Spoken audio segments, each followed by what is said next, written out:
Em, ada beberapa amalan sunnah yang selayaknya kita kerjakan untuk menyambut hari raya. Di antara amalan sunnah yang paling ditekankan adalah dengan takbiran. Nah, memperbanyak takbir. Kalau malam hari raya Idul Fitri, maka kita sudah mulai bertakbir itu dari mulai terbenam matahari. Matahari itu kita tahu kalau besok itu tanggal 1 Syawal, maka mulai dah kita takbir. Allahu Akbar, Allahu Akbar, Allahu Akbar. La ilaha illallah, Allahu Akbar, Allahu Akbar, walillahil hamd. Perbanyak takbir. Takbir, hidupkan takbir. Syiar takbir itu hidupkan. Di rumah-rumah kita, kemudian di keluarga kita. Kalau kita kumpul keluarga, ada satu momen kita, yuk kita diam sejenak, mari kita takbir bersama. Begitu. Kenapa? Biar rumah yang digunakan untuk kumpul keluarga itu jadi rumah yang berkah. Kenapa?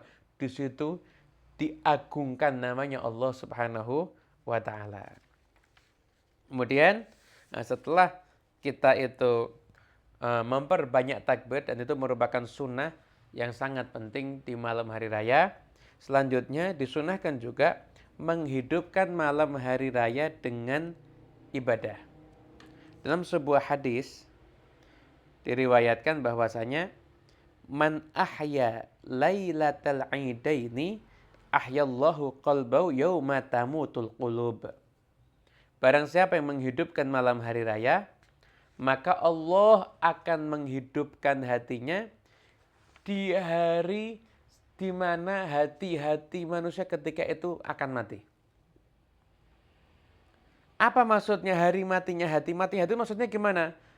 Yang dimaksud adalah yaitu ketika hati dikuasai oleh cinta kepada dunia. Ada riwayat lagi yang mengatakan hati yang mati itu adalah hati-hati manusia ketika hari kiamat.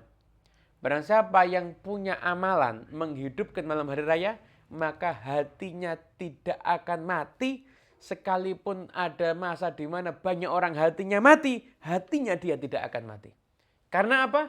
Karena berkah menghidupkan malam hari raya. Menghidupkan malam itu gimana? Ihya ulil ini maksudnya gimana? Nah, ulama mengatakan wa yahsulu dzalika bi ihya'i mu'dhamil lail.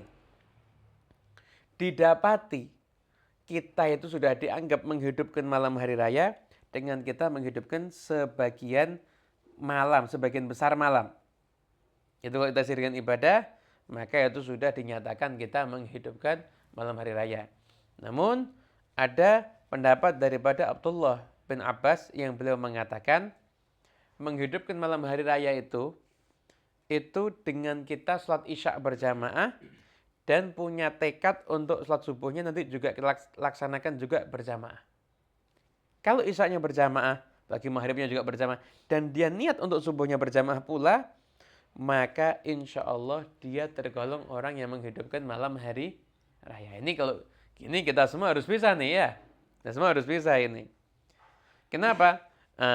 Pendapat Abdullah bin Abbas ini diperkuat dengan hadis yang diriwayatkan oleh Imam Muslim, man shallal isya'a fi jama'atin faka'anna maqama nisfal lail. Barang siapa salat isyanya berjamaah seperti ibadah setengah malam. Wa man shallal subha fi jama'atin faka'anna maqama laila kullah. Barang siapa yang salat subuh berjamaah, maka dia menghidupkan seluruh malam. Gitu. Itu termasuk amalan yang mungkin penting untuk kita lakukan di malam hari raya. Gitu.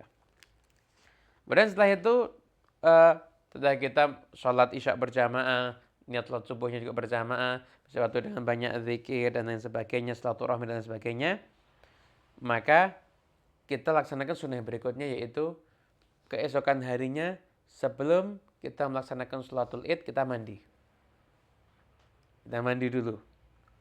Mandi sunnah itu. Jadi mandi sholat itu hukumnya sunnah. Setelah itu at-tatayyub, menggunakan wangi-wangian. Menggunakan wangi-wangian. Nah, di antara sunnahnya hari raya itu adalah kita menggunakan aroma-aroma yang harum. Jadi orang dekat kita tuh mencium aroma harumnya. Dan penting untuk dipahami, saya mendapatkan ilmu dari kakek kami beliau mengatakan, kalau kamu itu pilih parfum, itu pilih yang sekiranya orang di sekitar kamu itu cocok. Ya, misalkan orang sekitar kamu nggak begitu suka parfum dengan aroma yang menyengat, ya kamu jangan pakai aroma yang menyengat. Namanya itu ganggu nanti akhirnya. Atau pakai parfum dengan aroma ekstrim. Parfum aroma buah durian misalkan. Kan ekstrim, kan banyak yang nggak suka kalau begitu. Itu pakai parfum. Setelah itu juga watazayyun, berhias diri. Apakah harus baju baru? Sebenarnya lubsu ahsani ma indah. Pakai baju yang terbaik. Ya biasanya kita yang terbaik yang sudah baru. Yang baru itu yang terbaik. Gitu. Paling bagus itu yang kita pakai. Apakah harus putih? Nggak harus putih. Kalau hari raya syiarnya raya itu nggak harus putih. Jadi kalau Jumat itu disunahkan putih. Jadi gini, hari raya itu idharun ni'am, menunjukkan kita nih dapat nikmat, senang sama nikmat Allah Ta'ala. Jadi pakai yang paling bagus. Paling bagus, jadi termasuk min sya'airillah, termasuk syiar Allah Ta'ala itu adalah kita idharus surur, menampakkan kebahagiaan ketika hari raya. Jadi pakai yang paling bagus, nggak harus putih. Tapi kalau suatu Jumat itu idharut tawadhu, menunjukkan tunduknya kita kepada Allah Ta'ala. Pakainya baju putih. Gitu. Itu yang berkaitan dengan permasalahan pakaian ya. Jadi pakai pakaian yang bagus, tidak ada masalah. Saya pakai pakaian harganya mahal Ustadz, gimana? Tidak apa-apa. Kalau memang Anda mampu silakan. Niatnya apa? Bukan untuk pamer. Nah ini nih, jangan sampai salah niat. Bukan untuk sombong, tapi niatnya adalah untuk kita semuanya menghormati hari raya, menunjukkan nikmat Allah yang Allah berikan kepada kita. Makanya kita semuanya menggunakan pakaian kita yang terbaik. Begitu. Kemudian juga ketika akan berangkat sholatul Id, maka disunahkan sebelum sholat Idul Fitri itu kita makan dulu. Makan kurma misalkan 1 biji atau ganjil 3 dan lain sebagainya. Itu baru kita berangkat sholat Id, usahakan jalan kaki.